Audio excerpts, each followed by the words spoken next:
Hi friends, నేను మీ doctor జంగం Vishwanath, psychology మరియు PAE ఫ్యాకల్టీని, అంతేకాక మీకు ఇష్టమైన శ్రీ విద్యా పబ్లికేషన్ పుస్తక రచయితని. ఈరోజు మనం జైన విద్యా విధానం గురించి నేర్చుకోబోతున్నాం. ఒక్కసారి వినండి, నేను ఖచ్చితంగా చెప్తున్నాను, మీరు మళ్ళీ మర్చిపోరు. ఏదైనా ఒక విద్యా విధానం సింపుల్గా గుర్తుపెట్టుకోవాలంటే ఖచ్చితంగా సిమిలారిటీస్ ఉంటాయి. అది వేద విద్యా కాలం కావచ్చు, ఉత్తర వేద కాలం కావచ్చు, బౌద్ధ కాలం కావచ్చు, ముస్లింలకు కావచ్చు, జైనులకు కావచ్చు. కాబట్టి దాన్ని కంపేర్ చేస్తూ సింపుల్గా ఒక కథలాగా మనం గుర్తుపెట్టుకోవాలి. సింపుల్గా మీరు కనుక ఒక్కసారి వింటే ఈజీగా మళ్ళీ మర్చిపోరు. ప్లస్ మొత్తంగా సమగ్రంగా అన్ని పుస్తకాల్లో ఉన్న సమాచారాన్ని నేర్చుకుంటారు. సబ్జెక్ట్ ఇంతేనా అని అనిపిస్తుంది. దానికంటే ముందుగా మీ అందరికి కూడా ఉగాది శుభాకాంక్షలు. ఈ సందర్భంగా మన యాప్లో అన్ని కోర్సులపై భారీ డిస్కౌంట్ ఉండబోతుంది. ఇదే చివరి ఆఫర్ కాబట్టి 2 రోజులు ఉంటుంది. ఇది ఖచ్చితంగా ఉపయోగించుకోండి. యాప్లో వీడియోస్ అన్నీ కూడా అప్డేట్ అవుతున్నాయి. పరీక్షలన్నీ కూడా కోర్సు తీసుకున్న వారికి ఉచితంగా ఉంటాయి. మళ్ళీ మొన్న మనం లైవ్ క్లాసులు తీసుకున్న చందంగా కంప్లీట్ క్రాష్ కోర్స్ లైవ్ ఉంటుంది. కంప్లీట్గా తక్కువ రోజుల్లో సిలబస్ని ఆన్లైన్లో మీరు ఇంటి దగ్గర ఉన్నప్పుడే పూర్తిగా తక్కువ రోజుల్లో మొత్తం కంప్లీట్ చేస్తాం. మళ్ళీ చెప్తున్నాను, సైకాలజీ పర్స్పెక్టివ్స్ మాకు వదిలేయండి. మిగతా సబ్జెక్టులపై ఫోకస్ చేయండి. మేము చదివిపిస్తాం, మేము అర్థం చేపిస్తాం, మేము పరీక్షలు పెట్టి మీతో రాయిస్తాము, పూర్తి బాధ్యత వహిస్తాము. ఎలాగైతే డిప్యూటీ అభ్యర్థులు పెద్ద జాబ్ని సింపుల్గా పరీక్షలో ఎంత సత్తా చూపించారో, ఇటీవల హెచ్డబ్ల్యూ ఫలితాల్లో ఎలా సత్తా చూపించారో, తెలంగాణ డిఎస్సిలో సత్తా చూపించారో, నెక్స్ట్ ఆంధ్రప్రదేశ్లో కూడా అలాంటి సత్తాను చూపించబోతున్నారు. మిత్రులారా, ఆంధ్రప్రదేశ్ డిఎస్సి ఏ సమయంలోనైనా రావచ్చు. తస్మాత్ జాగ్రత్త.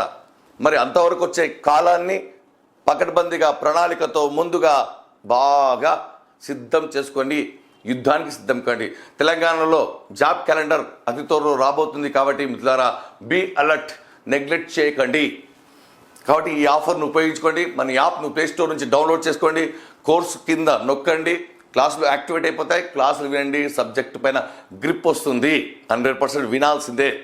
కేవలం పుస్తకం చదివితే అర్థం కాదు. కాబట్టి మరి నేను చివరిగా ఒక కోడ్ చెప్తాను.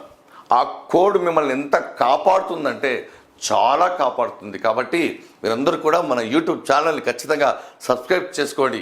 తాజా, నిజ, వాస్తవ మరియు మోటివేషన్తో కూడిన వీడియోలు మీకోసం మేము అందించబోతున్నాం.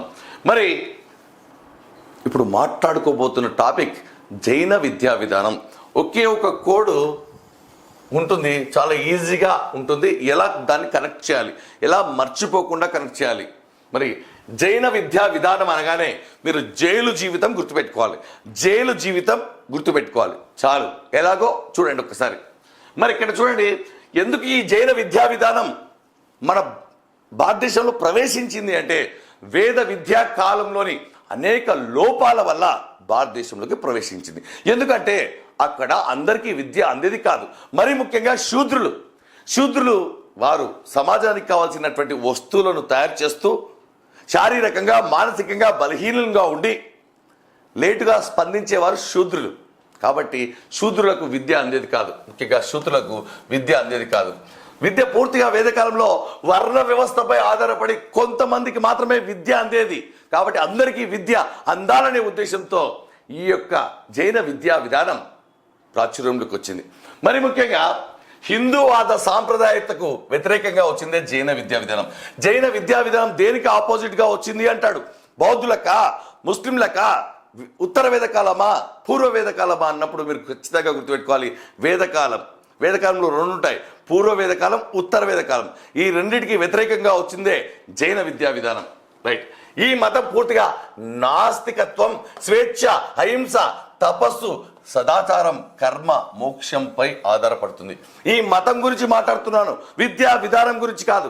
మరి ఈ మతం పూర్తిగా నాస్తికత్వం. నాస్తికుడు అంటే దేవుణ్ణి బాగా నమ్మని వాడు. మరి స్వేచ్ఛ, ఫ్రీడమ్ ఉండాలి. స్వేచ్ఛ అంటే క్రమశిక్షణ, గుర్తుపెట్టుకోండి.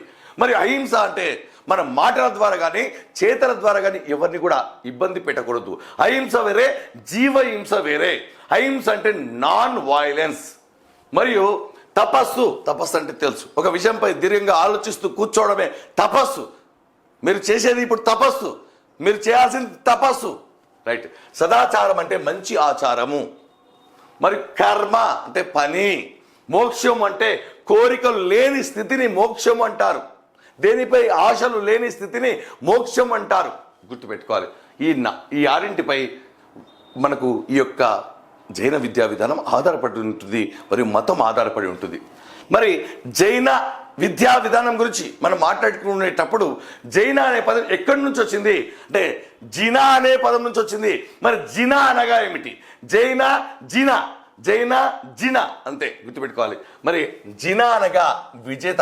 విజేత అంటే ఎవరు అంటే తనను తాను జయించినవాడు, తన కోరికలను జయించినవాడు, ఇంద్రియాలపై నిగ్రహం కలవాడు, ఎలాంటి ప్రాపంచిక వ్యామోహం లేనివాడు. తనను తాను గెలవాలి ముందుగా. మరియు ఇంద్రియాలను జయించిన వాడు, ప్రాపంచిక సుఖాలపై నియంత్రణ కలవాడు. జైన అనే పదం జినా అనే పదం నుంచి వచ్చింది.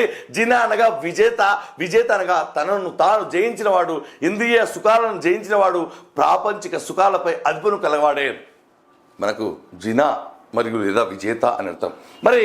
మరొక పేరు, అందుకే జైనుల కాలంలో విముక్తి పొందిన ఆత్మలను విజేత అని, హీరో అని, జినా అని పిలుస్తారు. విముక్తి పొందిన ఆత్మలకు గల పేరు కానిది అంటాడు. ఎందుకంటే ఆల్రెడీ 3 ఆప్షన్లు సిద్ధంగా ఉన్నాయి కాబట్టి.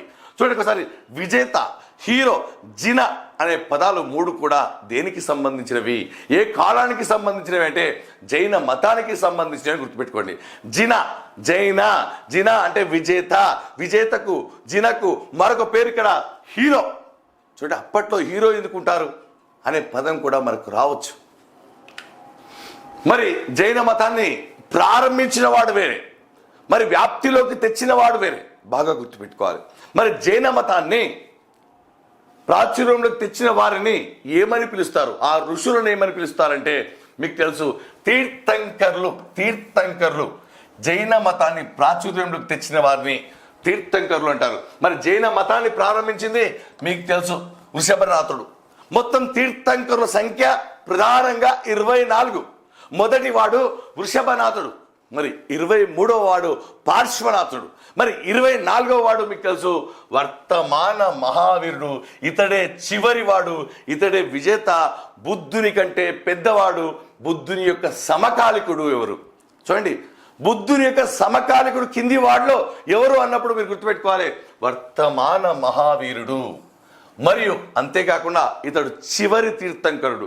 మరి 23వ వాడు అడిగినప్పుడు పార్శ్వనాథుడు. మొత్తం తీర్థంకరుల సంఖ్య 24. ప్రారంభించింది వృషభనాథుడు.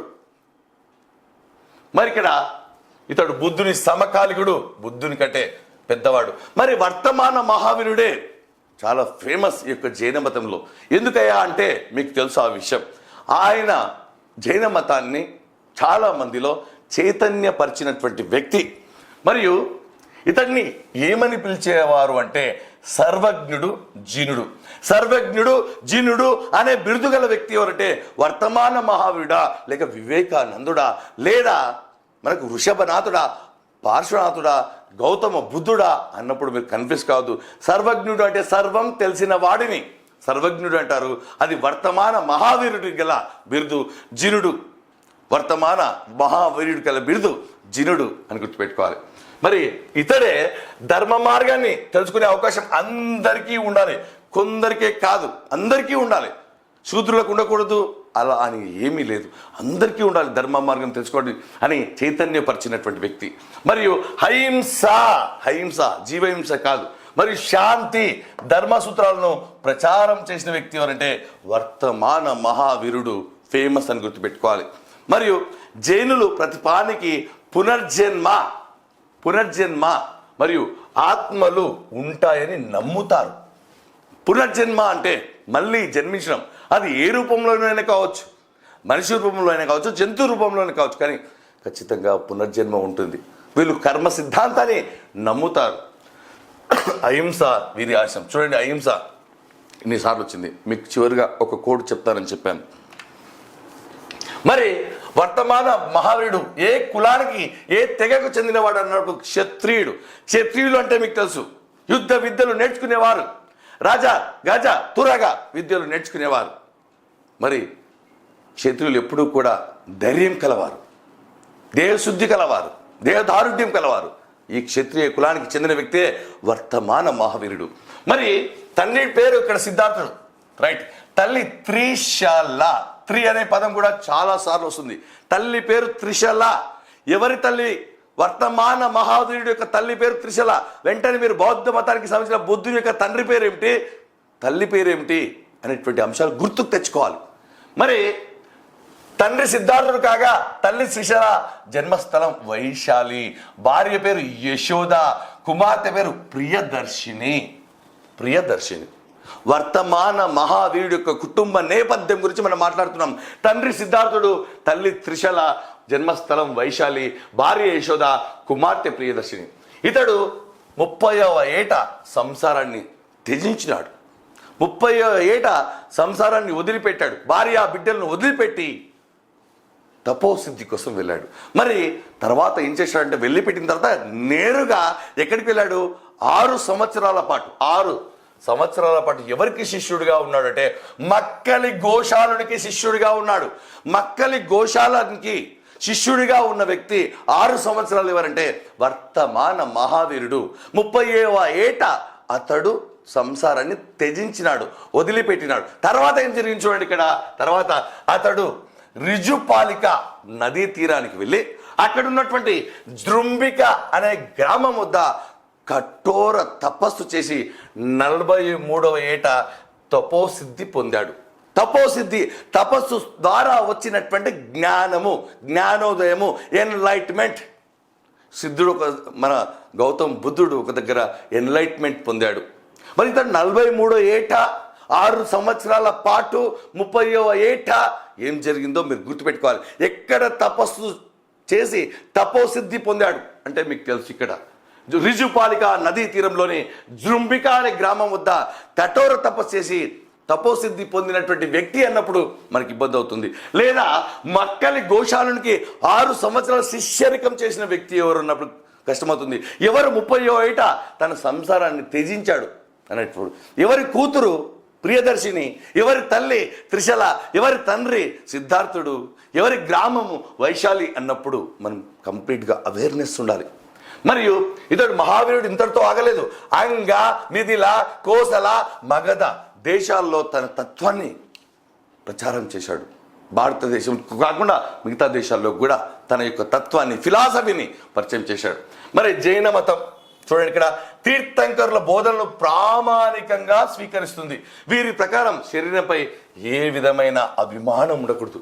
శరీరంపై నల్లగా ఉన్నాను, పొట్టిగా ఉన్నాను, లావుగా ఉన్నాను, ఇలాంటి వ్యామోహం ఉండకూడదు. మీరు నలుప, తెలుప, ఎరుప, పసుప ఎవరు చూడరు. మీరు నలుప, ఎరుప, తెలుప, పసుప కాదు, మీరు గెలుప కాదా అని చూస్తుంది. బట్టతల ఉందా కాదా కాదు, తలపై ఏముందో చూస్తుంది. తలపై ఏముందో కాదు, తల లోపల ఏముందో చూస్తుంది. కాబట్టి ఇలాంటి శారీరక వ్యామోహం ఉండకూడదు, రైట్. మరి జినులు చూడండి, ఇక్కడ జినులు ఏ ఒక్క ప్రదేశంలో కూడా 3 రాత్రులు, చూడండి ఇక్కడ మంచి పాయింట్, 3 రాత్రుల కంటే ఎక్కువ ఉండరాదు.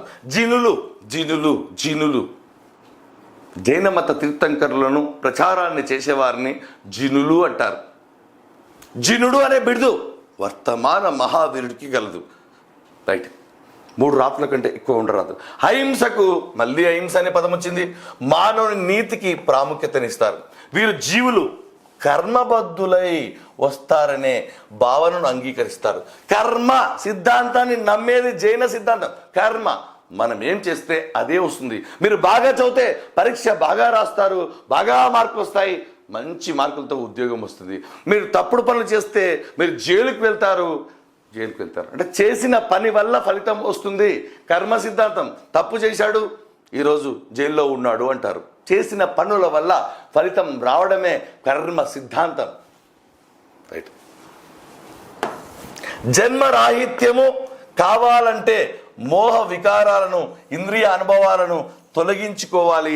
సన్యాసం, తపస్సు ఆచరించాలి. జన్మరాహిత్యము అంటే మళ్ళీ జన్మ ఉండకూడదు అనుకుంటే ఈ విధంగా వీళ్ళు పునర్జన్మను నమ్ముతారు, వస్తుంది అని నమ్ముతారు. కానీ ఇక్కడ జన్మరాహిత్యము కావాలంటే మోహ వికారాలను, కామ, క్రోధ, మోహ లాంటివి మీకు ఆల్రెడీ తెలుసు. వాటిని వికారాలను, ఇంద్రియ అనుభవాలను తొలగించుకోవాలి. సన్యాసం, తపస్సు ఆచరిస్తే ఇక్కడ జన్మరాహిత్యం అంటే మళ్ళీ పుట్టక ఉండదు అని వీరి యొక్క నమ్మకం. జైన మతానికి బౌద్ధ మతానికి పోలిక ఉంది. ఎందుకంటే జైన మతంలో బౌద్ధ మతంలో కామన్గా ఉండేటువంటి అంశాలు మీకు తెలుసు. విహారాల్లో, ఆశ్రమాలలో అక్కడ విద్య అందేది బౌద్ధ మతంలో, ఇక్కడ కూడా విద్య అందేది సేమ్ విహారాల్లో, ఆశ్రమాల్లో, మఠాలలో, ఆరామాలలో. కాబట్టి పోలిక ఉంది. కాబట్టి ఒక నాణానికి బొమ్మ బొరుసు అని పిలుస్తారు. హిందూవాద వ్యతిరేక దానికి వచ్చినటువంటిదే జైన విద్యా విధానం, కానీ పోలిక మాత్రం బౌద్ధ మతంతో ఉంది. అందుకే వర్తమాన మహావీరుడు ఎవరి సమకాలికుడు అంటే బుద్ధుని యొక్క సమకాలికుడు, బుద్ధుని కంటే పెద్దవాడు. మరి జైన విద్యకు త్రిరత్నాలు, పంచమహావ్రతాలు ఆధారాలు. త్రిరత్నాలు, పంచమహావ్రతాలు ఆధారాలు, త్రిపీఠకాలు, అష్టాంగ మార్గాలు, అది బౌద్ధ విద్యా విధానానికి. ఇక్కడ త్రి అనే పదం చూడండి. త్రిరత్నాలు అంటే 3, తర్వాత త్రిశల అంటే త్రి అంటే తల్లి పేరు త్రిశల, మరియు 3 రాత్రుల కంటే అంటే 3 అనే పదం 3 నైట్స్ 3 వచ్చింది. బాగా గుర్తుపెట్టుకోండి. రైట్. మరి త్రిరత్నాలకు సంబంధించి సమ్యక్ దర్శనం అంటే సరైన విశ్వాసం అని అర్థం. సమ్యక్ జ్ఞానం అంటే సరైన జ్ఞానం. సమ్యక్ చరితం అంటే సరైన ప్రవర్తన. మరి సమ్యక్ అనే పదం దేన్ని సూచిస్తుంది అంటే సరైన అనే దాన్ని సూచిస్తుంది. సమ్యక్ చరితం అనగా సరైనటువంటి విశ్వాసము. బాగా గుర్తుపెట్టుకోండి. జ్ఞానం అంటే జ్ఞానం, చరితం అంటే ప్రవర్తన. అయితే నోటు పెట్టడం జరిగింది. ఈ త్రిరత్నాలతో పాటు సమ్యక్ దృష్టి అనేది కూడా ముఖ్య సాధనం. సమ్యక్ దృష్టి అంటే సరైన నడవడిక. ఇక్కడ దృష్టి అంటే చూడడం కాదు, ఈ సందర్భంలో సరైన నడవడిక కూడా ముఖ్యం. ఈ యొక్క మూడింటితో పాటు సమ్యక్ జ్ఞానాన్ని పొంది కైవల్య స్థితిని చేరుకున్న వారే తీర్థంకరులు. సమ్యక్ జ్ఞానం అంటే సరైన జ్ఞానాన్ని పొంది కైవల్య స్థితికి, కైవల్యం అంటే మోక్షము, మోక్షానికి మరొక పేరు నిర్వాణము అంటే కోరికలు లేని స్థితి, ఇంద్రియాలపై నిగ్రహం, ప్రాపంచిక సుఖాలపై వ్యామోహం ఉండకుండా ఉంటే అది నిర్వాణమని, మోక్షమని అంటారు. మరి ఇక్కడ నోట్ రాయడం జరిగింది. మరి త్రిరత్నాలకు అనుభవంలోకి తెచ్చుకోవడమే ప్రతి జైనుడి యొక్క పరమావధి అన్నది ఎవరంటే వర్తమానుడు. సమ్యక్ దర్శనము అంటే సరైనటువంటి విశ్వాసము అని మనం మాట్లాడుకున్నాం. మరి జైన తీర్థంకులపై ఎవరిపైన విశ్వాసం ఉండాలి? జైన తీర్థంకరులపై, శాస్త్రాలపై, గురులపై నిజమైన విశ్వాసం కలిగి ఉండాలి. మరియు సప్త తత్వాలలో నిజమైన నమ్మకమే సమ్యక్ దర్శనం. సప్త తత్వాలు, 7 తత్వాలపై నమ్మకం ఉండాలి. మరియు త్రిరత్నాలు, శాస్త్రాలపై, గురువులపై నిజమైన విశ్వాసం కలిగి ఉండాలి. మరి అదేవిధంగా సమ్యక్ జ్ఞానం, సరైన దృష్టి ఏర్పడిన తర్వాత, మరి సరైన దృష్టి అంటే సమ్యక్ దృష్టి అంటే సరైన నడవడిక నోటు పెట్టి చెప్పడం జరిగింది. సరైన నడవడిక ఏర్పడిన తర్వాత తత్వాల గురించి, ఫిలాసఫీ గురించి, పదార్థాల గురించి ఏర్పడిన సరైన భావనే సమ్యక్ జ్ఞానం. పదార్థాలు, విషయ వస్తువుల గురించి, దాని గురించి ఏర్పడిన ఆలోచనను, కుర్చీ అంటే ఏమిటి, టేబుల్ అంటే ఏమిటి, విద్య అంటే ఏమిటి, మనుషులు అంటే ఏమిటి, విధంగా వస్తువుల గురించి ఏర్పడినటువంటి నిజమైన జ్ఞానం. కానీ ఇక్కడ కండిషన్ అన్నాడు, సరైన దృష్టి ఏర్పడిన తర్వాత అంటే సరైన నడవడిక ఏర్పడిన తర్వాత తత్వాల గురించి, పదార్థాల గురించి ఏర్పడిన జ్ఞానమే, సరైన భావననే సమ్యక్ జ్ఞానం అంటారు. మరి సరైన సమ్యక్ చరితం, సరైన శీలం, మరి సరైన జ్ఞానము ప్రవర్తన ద్వారా సరైన శీలాన్ని పెంపొందించుకోవాలి. వ్రతాలను, ఉపవాసాలను పాటించడం కూడా దీనిలోని భాగమే అన్నాడు. దేనిలో భాగము? సమ్యక్ శీలం. మంచి శీలం అంటే ఉపవాసం ఉండడం కూడా మంచి ప్రవర్తన, మరియు వ్రతాలు చేయడం కూడా మంచి ప్రవర్తన వీరి ప్రకారం. మరి మహావ్రతాలు చూడండి. అహింస, సత్యం మాట్లాడడం, అస్థేయం, అపరిగ్రహ, బ్రహ్మచర్యం. మరి ఇక్కడ అస్థేయం అంటే దొంగతనం చేయరాదు, ఆస్తిని దొంగతనం చేయరాదు, ఆస్తులను దొంగతనం చేయరాదు. అపరిగ్రహ అంటే బంధ విముక్తి, బంధాలు, అనుబంధాలు, ప్రేమలు, ఆప్యాయతలు ఉండకూడదు. ఈ సమయంలో మీకు కూడా కావాల్సింది అదే మిత్రులారా. అందుకే 30వ ఏట వర్తమాన మహావీరుడు సంసారాన్ని త్యజించాడు. మరియు ధన సంచయం చేయకపోవడం, ధనాన్ని వృధా చేయకపోవడం, పొదుపుగా పరిమితంగా కలిగి ఉండి తన ఖర్చులకు ఉపయోగించుకొని ఇతరులకు దానం చేయడమే అపరిగ్రహ. మరి నిరాడంబరంగా అంటే సింపుల్గా ఉండాలి, దురాశ ఉండకూడదు. బ్రహ్మచర్యం అంటే కోరికలు నియంత్రించుకోవడం, బ్రహ్మచారి అంటే బ్యాచులర్ కంట్రోల్ ఉండాలి ఇంద్రియ సుఖాలపై కూడా. మరి అహింస అంటే మీకు తెలుసు, హింసాత్మక విత్తను విడిచిపెట్టాలి, అన్ని జీవులను రక్షించడం. మరియు గమనిక వెళ్ళి చూడండి, అహింస చేయకూడదన్నారు, కానీ ఎవరైతే స్త్రీలకు వ్యతిరేకంగా స్త్రీలను ఇబ్బంది పెట్టినా, బాధ పెట్టినా, లేదా ఆలయాలను ధ్వంసం చేసినా సరే హింస చేయాలని చెప్పారు. చూడొకసారి, స్త్రీలను రక్షించుటకు దేవాలయం ధ్వంసం చేసే వారిపై హింసను సమర్థించారు. ఈ రెండు విషయాలు వీరు కఠినంగా ఉన్నారు జైనులు. మరియు సత్యం, ఎల్లప్పుడూ సత్యమే మాట్లాడాలి, అసత్యాన్ని ప్రోత్సహించకూడదు. అపరిగ్రహ, ఇక్కడ అస్తేయం మనకు తెలుసు, ముందుగా అస్తేయం దొంగతనం చేయరాదు, ఇష్టపూర్వకంగా ఇవన్నీ ఏది తీసుకోరాదు. ఏదైనా ఇస్తే తీసుకోవడానికి జైన మతాధికారి అనుమతి అడగాలి. ఏదైనా ఎవరైనా ఇస్తే వెంటనే జైన మత అధికారి పర్మిషన్ కావాలి. మరి అదేవిధంగా అపరిగ్రహ, మీకు చెప్పాను, వ్యామోహం ఉండకూడదు. ప్రాపంచిక సుఖాలపై అది కావాలి, ఇది కావాలి, ఆ వస్తువు కావాలి, కారు కావాలి, ఇల్లు కావాలి, బంగ్లా కావాలి ఉండకూడదు. మరి నిజాయితీగా సంపాదించిన ఆస్తి పరిమితంగా సొంతం కోసం వాడుకోవాలి, ఆస్తిని దానం చేయాలని చెప్తుంది. అపరిగ్రహ, ఆస్తులను పొదుపుగా వాడుకోవాలి, డబ్బును పరిమితంగా ఖర్చు పెట్టాలి, సహాయం చేయాలని చెప్తుంది. మరి వీటితో పాటు స్వ గురించిన జ్ఞానం,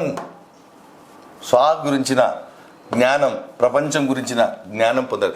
స్వ గురించిన జ్ఞానం అంటే నేను ఏమిటి, నీ గురించి నీకు తెలిసి ఉండాలి. నువ్వేమిటి, నీ బలాలేమిటి, బలహీనత ఏమిటి, నువ్వు ఎలా ఆలోచిస్తావు, ఒంటరిగా ఉన్నప్పుడు ఎలా ఆలోచిస్తావు, గ్రూప్లో ఉన్నప్పుడు ఎలా మాట్లాడతావు, దాన్ని స్వ గురించిన జ్ఞానము, ప్రపంచం గురించిన జ్ఞానము. చూడండి ఎంత అద్భుతంగా ఉంది. మరి జైనుల కాలంలో విద్య యొక్క లక్ష్యాలు చూడండి. ఇక్కడ సంవర, నిర్జర అనే పదాలు ఉన్నాయి. ప్రతి దానికి రెండు వేర్వేరు అర్థాలు ఉన్నాయి. సంవర అంటే చూడండి ఒకసారి, సంవర అంటే నిత్య జీవితంలో వ్యవహారిక అంశాలలో వచ్చే మార్పులను ఆపే ప్రక్రియ. నిత్య జీవితంలో మన జీవితంలో రొటీన్గా జరిగే కాకుండా సడన్గా ఏదైనా మార్పులు, కష్టాలు, ఇబ్బందులు వస్తే దాన్ని ఆపే ప్రక్రియ. అది రాకుండా మనం తప్పుదో పడుతున్నప్పుడు ఆపే ప్రక్రియ. నిత్య జీవితంలో, నిత్య వ్యవహారంలో వచ్చే మార్పులను ఆపే ప్రక్రియను ఏమంటారంటే సంవరిస్తుంది. మరియు ఇంకొక మీనింగ్ ఉందండి ఇంకొక పుస్తకంలో, ఆత్మ తప్పనిసరిగా విషయ వస్తువులతో విముక్తి పొందాలి. విషయ వస్తువులతో విముక్తి పొందాలి. అటాచ్మెంట్ ఉండకూడదు. నాకు మంచి దుస్తులు కావాలి, విముక్తి వద్దు. మంచి భోజనం వద్దు, మంచి కార్లు, లగ్జరీ వద్దు. అంటే ఆత్మ తప్పనిసరిగా విషయ వస్తువులతో విముక్తి పొందాలి అని మరొక అర్థం సంవర. మరి నిర్జర అంటే చూడండి, ఆత్మ తాను చేసిన కర్మను అనుసరించి వచ్చే ఫలితమే నిర్జర. అంటే నిజమే అని గుర్తుపెట్టుకోండి. ఆత్మ తాను చేసే కర్మ ఫలితమే నిర్జర. అంటే మనం ఏమైతే చేస్తామో అదే వస్తుంది, ఎలా ఆలోచిస్తామో అలాగే ఫలితాలు వస్తాయి, ఏ పని చేస్తామో అదే ఫలితాలు వస్తాయి. అవును, నిజమే అని గుర్తుపెట్టుకోండి. మరియు ఇంకొక పాయింట్, విషయ వస్తువులను ఆత్మ నుండి వేరు చేసే ప్రక్రియ. ఇక్కడ విముక్తి పొందితే సంవర, వేరు చేస్తే నిర్జర. విముక్తి పొందితే సంవర, వేరు చేస్తే నిర్జర. అంటే రెండు వేర్వేరు మీనింగ్లు ఉన్నాయి, గుర్తుపెట్టుకోండి. మరియు వీరు నమ్మే లోక కళ్యాణం, మన కళ్యాణం అంటే ప్రపంచం బాగా ఉండాలంటే లోక కళ్యాణం అంటారు. పరలోక ప్రాప్తి మరియు తీర్థంకరుల చరిత్రను చదవాలి. ఇక్కడ జైలు కాలంలో విద్య యొక్క లక్ష్యాలు మనం మాట్లాడుకుంటున్నాం మిత్రులారా. మరియు త్రిరత్నాలు, పంచమహావ్రతాల అధ్యయనం, మరియు నిర్వాణాన్ని సాధించడం. నిర్వాణం మోక్షం, కోరికలు లేని స్థితి సాధించడమే జీవిత లక్ష్యం. జైనులు జ్ఞానాన్ని 5 విధాలుగా తెలియజేశారు.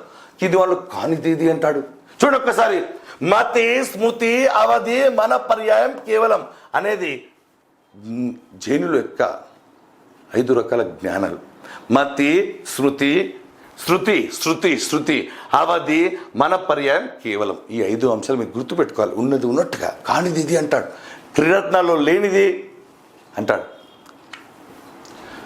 మరి మీకు తెలుసు ప్రవేశం, వేదకాలంలో ప్రవేశం ఒక్కొక్క వారికి, ఒకరికి 8, ఒకరికి 10, ఒకరికి 12. అదే బౌద్ధుల కాలంలో ప్రవేశం ఏ ఉత్సవం? పబ్బజా. అదే ముస్లింల కాలంలో ఉత్సవం బిస్మిల్లా అనే ఉత్సవం. మరి ఇలాంటి ఉత్సవాలు జరుగుతున్నప్పుడు జైనుల కాలంలో కూడా ఏమైనా ఉత్సవాలు ఉన్నాయంటే ఎలాంటి ఉత్సవం లేదు, చాలా సింపుల్. తల్లిదండ్రులు పర్మిషన్ ఇస్తే చాలు, సింపుల్గా శిశువు 5 సంవత్సరాలప్పుడు విద్యాభ్యాసం పొందవచ్చు, ప్రారంభించవచ్చు. సరే, శిశువుకు 5 సంవత్సరాలు నిండిన తర్వాత విహారాలలో, ఆశ్రమాల్లో ప్రవేశం కలదు. నిబంధనలు లేవు, కఠినమైన నిబంధనలు లేవు. పసుపు వస్త్రాలు ధరించి ఆడంబరాలు లేవు, ఉత్సవాలు లేవు. సమవర్తన ఉత్సవం అని, పబ్బజా అని, ఉపనయనం అని, ఉపసంపద అని ఇలాంటి ఉత్సవాలు లేదు. ఎందుకంటే వీరు నిరాడంబరంగా ఉండాలని చెప్తారు.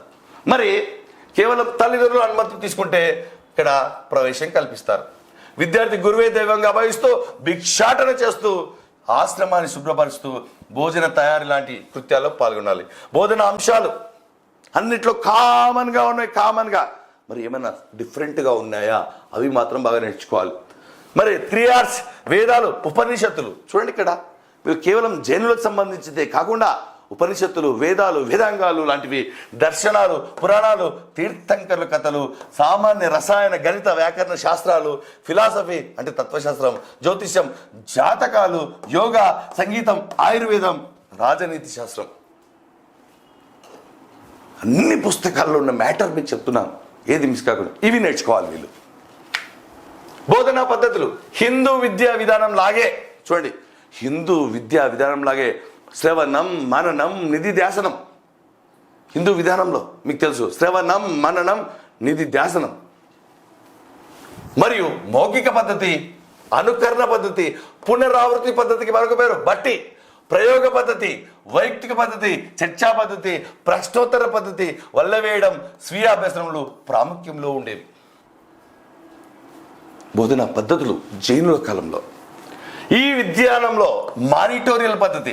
మానిటోరియల్ అంటే సీనియర్ విద్యార్థులు జూనియర్ విద్యార్థులకు బోధించడం, తద్వారా జూనియర్లు మిగతా వారికి, పక్క వారికి బోధించడం. అందుకే మానిటోరియల్ పద్ధతిని తీసుకునే బైల్ అనే వ్యక్తి ఇంగ్లాండ్లో ప్రవేశపెట్టాడు. ఆ బైల్ పేరు కాస్త బెల్ సిస్టమ్గా మారింది. ఈ విద్యా విధానంలో సామూహిక పద్ధతికి తావు లేదు. ఇండివిజువల్గా ప్రత్యేక శ్రద్ధ ఒక్కొక్కరిపై. మనం ట్యూషన్కి వెళ్తే 3వ తరగతి 4వ తరగతి నువ్వు ఇటురా, ఏం చేస్తున్నావు, ఏ హోంవర్క్ చేసావా లేదా అంటే ఈ విధంగా విద్య ఉండేది. కానీ సామూహిక పద్ధతికి తావు లేదు అన్నట్టు. సామూహిక బోధన పద్ధతికి బోధన భాష ఎక్కువగా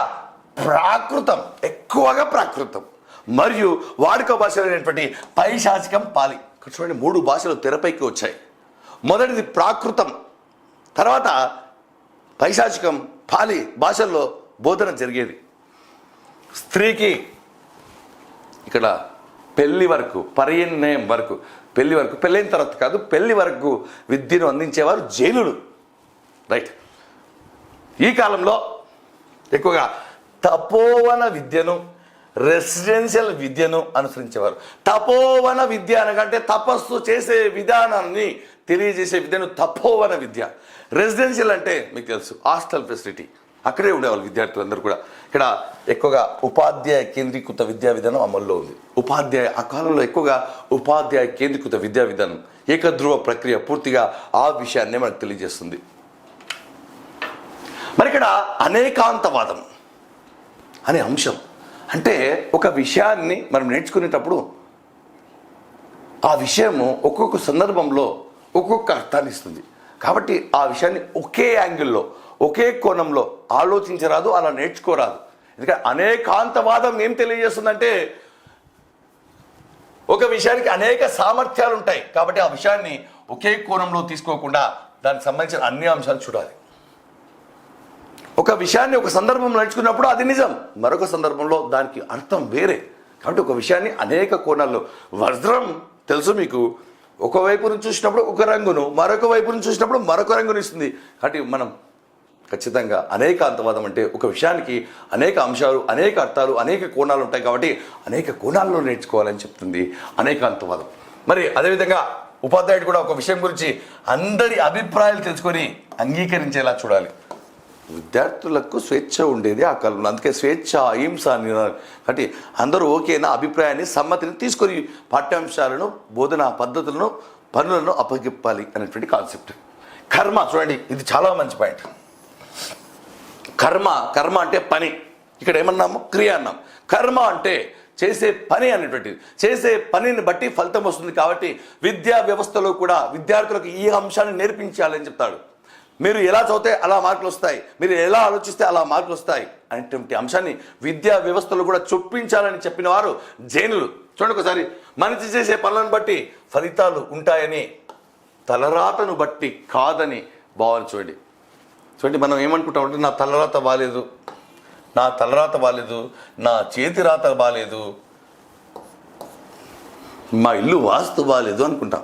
కాదు, వ్యక్తి తలరాతను బట్టి కాదు, చేసే పనులను బట్టి ఫలితాలు ఉంటాయి.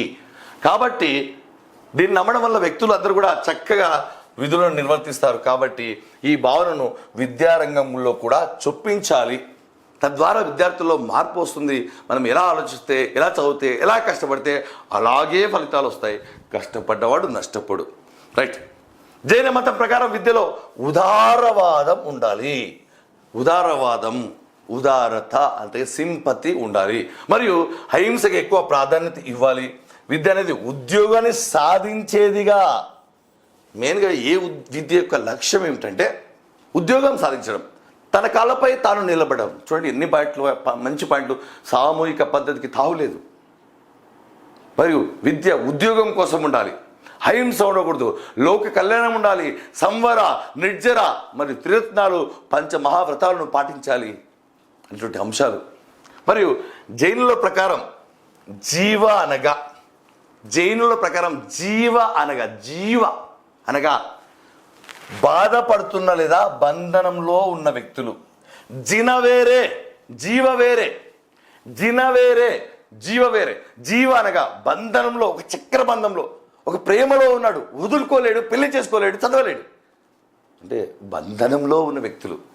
మరి బాధపడుతున్నటువంటి వ్యక్తులను జీవ అనేవారు, అంటే వారికి జీవం లేదన్నట్టు.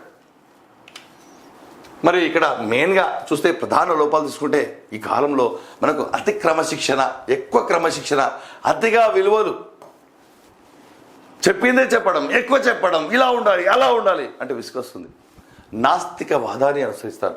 నాస్తికుడు అని ముందే మాట్లాడు, దేవుడిని నమ్మకూడదు వీళ్ళు ఎక్కువగా.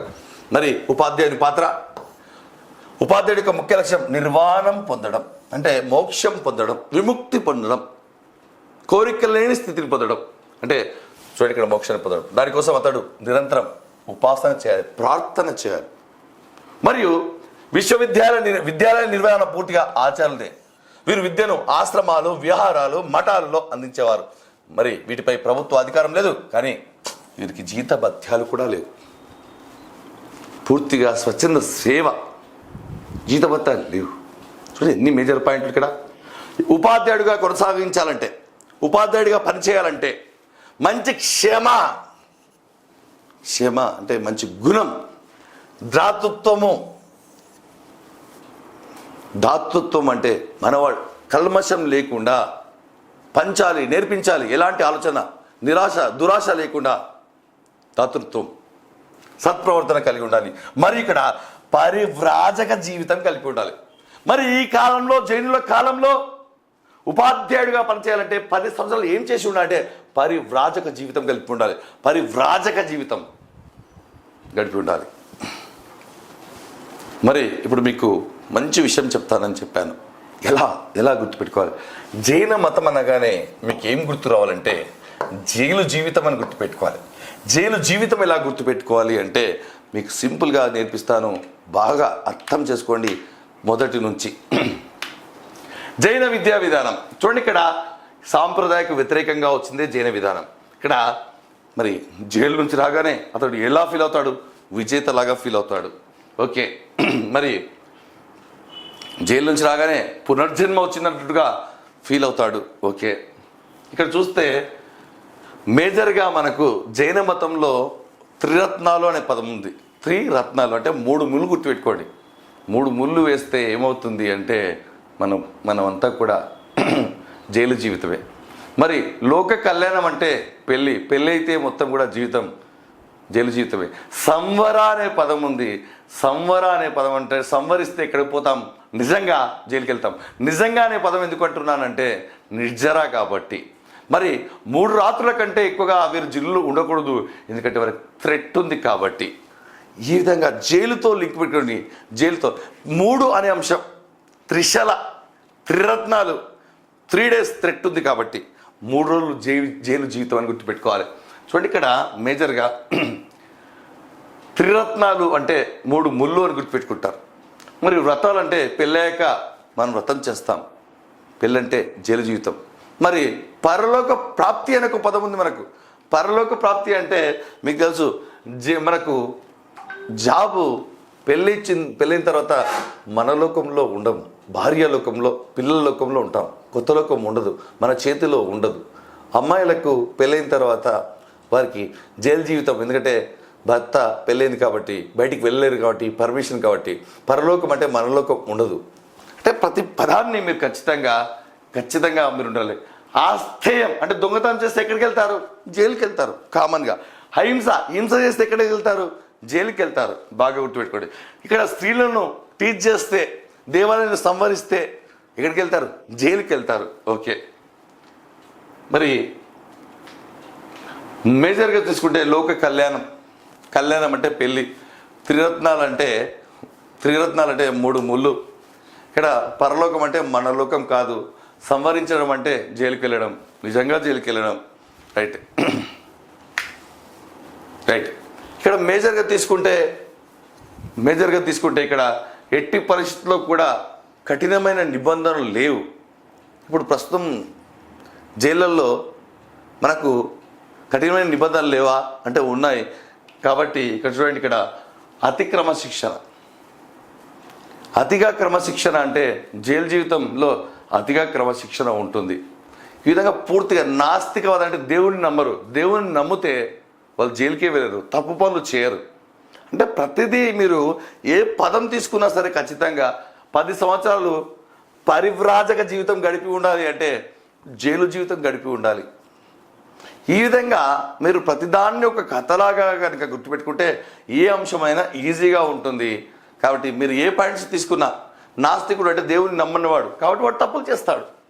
కాబట్టి జైలు అనే పదం మనం ఖచ్చితంగా గుర్తుపెట్టుకుంటేనే ఇది సాధ్యం. బాగా గుర్తుపెట్టుకోండి, ఇది జైన విద్యా విధానం. మళ్ళీ మీరు ఖచ్చితంగా క్లాసులు వింటే సబ్జెక్ట్ ఈజీ అయిపోతుంది. ఈ సబ్జెక్టులను మాకు వదిలేని మన ఛానల్ని సబ్స్క్రైబ్ చేసుకోండి. All the best.